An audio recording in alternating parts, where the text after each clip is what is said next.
এটা গুরুত্বপূর্ণ বিষয়।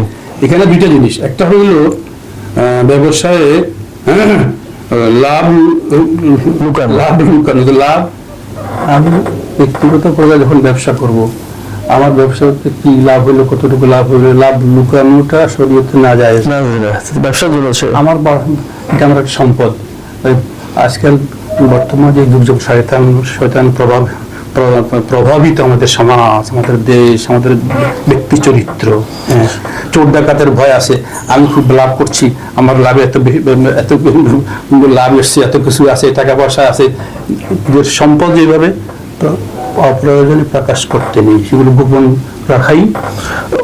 একটা প্রশ্ন করা যায়, কিন্তু ব্যবসার ক্ষেত্রে অতিরিক্ত লাভ করলে অনেক সময় কথাবার্তা হয়। আপনি যে কথা বলছেন সেটা হয়তো সেক্ষেত্রে হয়, আমি ভাই এত টাকা দিয়ে কিনছি, এত টাকা আগে থেকে লাভ করবে, এই ক্ষেত্রে অনেক সময় ব্যবসায়ীরা তর্ক বিতর্ক হয়, সে তার লাভ গোপন করতে এখানে বিষয়টা বুঝতে হবে।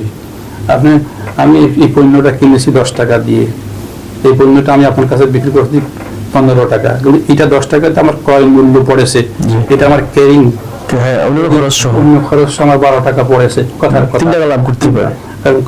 ক্যারিং এবং আমার যে দোকান ভাড়া সব মিলিয়ে হিসাব করলে আমার এখানে 13 টাকা আমার মূল কষ্ট পড়ে যায়, আর 15 টাকা বেচলে 2 টাকা আমার লাভ হয়।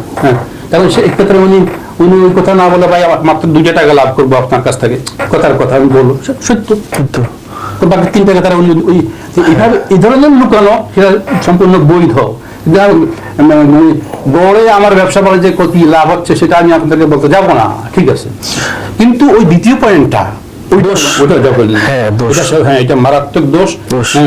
অন্যের মধ্যে কোনো আইব দোষ আছে যেগুলো হাদিসে, অনেকগুলো হাদিসে বলা হয়েছে না তুমি ভাবে আমার এই মধ্যম মানের পণ্য, আমি এটা 1 নম্বর না, এটা বাজারে এটাই চলে, এটা ভালো সার্ভিস দেয় বলতে পারে, কিন্তু সেখানে ওই মিথ্যার আশ্রয় না নেওয়া, ভিতরে নিচে খেজুর গুলো ভিজা, 2 নম্বরের উপরে 1 নম্বরের উপরে সাদায় রাখা হইলো, ফলের ক্ষেত্রে এই ধরনের দোষ লুকানো, এইটা শরীয়তে নিষেধ, এটা আমরা যথাসাধ্য করবো না।